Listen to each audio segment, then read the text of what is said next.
श्रीमद्भागवत महापुराण के तृतीय स्कंद के 10वां अध्याय 10 प्रकार की सृष्टि का वर्णन पढ़ने जा रही हूँ। कृपया आप लोग भी इसे श्रवण करेंगे। इसे श्रवण करने से बहुत ही लाभ होता है, मन की शांति मिलती है, मनोवांछित की प्राप्ति होती है और सुख समृद्धि प्राप्त होती है। इसलिए आप लोग भी इसे श्रवण करें। अच्छा लगे तो लाइक करिएगा और अन्य लोगों के पास भी शेयर कीजिएगा ताकि सब लोग इसका लाभ उठा सके। तो आइए पढ़ते हैं। विदुर जी ने कहा, मुनीश्वर, भगवान नारायण के अंतर्ध्यान हो जाने पर संपूर्ण लोकों के पितामह ब्रह्मा जी ने अपने देह और मन से कितने प्रकार की सृष्टि उत्पन्न की। भगवान, इनके सिवा मैंने आपसे और जो बातें पूछी है उन सब का भी क्रमशः वर्णन कीजिए और मेरे सब संशयों को दूर कीजिए, क्योंकि आप सभी बहुज्ञों में श्रेष्ठ हैं। सूत जी कहते हैं, शौनक जी विदुर जी के इस प्रकार पूछने पर मुनिवर मैत्रेय जी बड़े प्रसन्न हुए और अपने हृदय में स्थित उन प्रश्नों को इस प्रकार उत्तर देने लगे। श्री मैत्रेय जी ने कहा, अजन्मा, भगवान श्री हरि ने जैसा कहा था ब्रह्मा जी ने भी उसी प्रकार चित्त को अपना आत्मा श्री नारायण में लगाकर 100 दिव्य वर्षों तक तप किया। ब्रह्मा जी ने देखा कि प्रलयकालीन प्रबल वायु के झकोरों से जिससे वे उत्पन्न हुए हैं तथा जिस पर वे बैठे हुए हैं वह कमल तथा जल कांप रहे हैं। प्रबल तपस्या एवं हृदय में स्थित आत्मज्ञान से उनका विज्ञान बढ़ गया और उन्होंने जल के साथ वायु को भी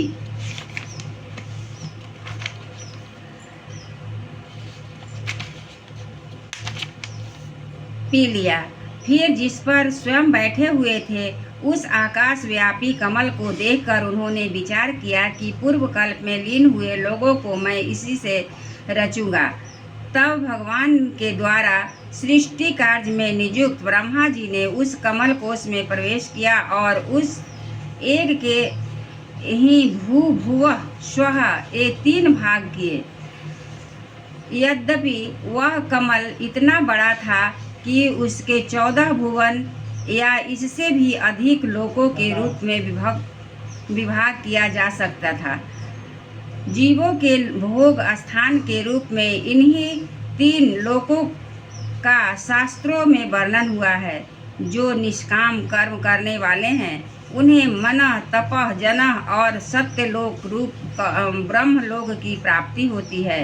विदुर जी ने कहा, ब्राह्मण, आपने अद्भुत कर्मा विश्व रूप श्री हरि की जिस काल नामक शक्ति की बात कही थी प्रभु, इसका कृपया विस्तार पूर्वक वर्णन कीजिए। श्री मैत्रेय जी ने कहा, विषयों का रूपांतर बदलना ही काल का आकार है।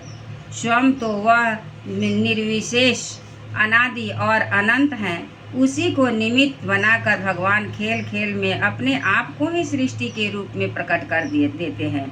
पहले यह सारा विश्व भगवान की माया से लीन होकर ब्रह्म स्वरूप से स्थित हो उसी अव्यक्त मूर्ति काल के द्वारा भगवान के पुनः पृथक रूप में प्रकट किया है। यह जगत जैसा अब है वैसा ही पहले था और भविष्य में भी वैसा ही रहेगा। इसकी सृष्टि 9 प्रकार की होती है तथा प्राकृत वैकृत भेद से एक 10वीं सृष्टि और भी है और इसका प्रलय काल द्रव्य और गुणों के द्वारा 3 प्रकार के होता है। अब पहले से 10 प्रकार की सृष्टि का वर्णन करता हूँ। पहली सृष्टि महत्व की है। भगवान की प्रेरणा से सत्वादि गुणों के विषमता होना ही इसका स्वरूप है। दूसरी सृष्टि अहंकार की है, जिससे पृथ्वी आदि पंचभूत एवं ज्ञान इंद्रिया और कर्मेंद्रियों की उत्पत्ति होती है। तीसरी सृष्टि भूत सर्ग है, जिसमें 5 महाभूतों को उत्पन्न करने वाला तन्मात्र वर्ग रहता है। चौथी सृष्टि इंद्रियों की है। यह ज्ञान और क्रिया शक्ति से संपन्न होती है। पांचवी सृष्टि सात्विक अहंकार से उत्पन्न हुए इंद्रियाधिष्ठाता देवताओं की है। मन की इसी सृष्टि के अंतर्गत है। छठी सृष्टि अविद्या की है। इससे अमित्र, अंधता, मित्र, तम, मोह और महामोह ये 5 गांठें हैं। यह जीवों की बुद्धि और आवरण और विक्षेप करने वाली है। ये 6 प्राकृत सृष्टि है। अवैकृत सृष्टियों का भी विवरण सुनो, जो भगवान अपना चित्त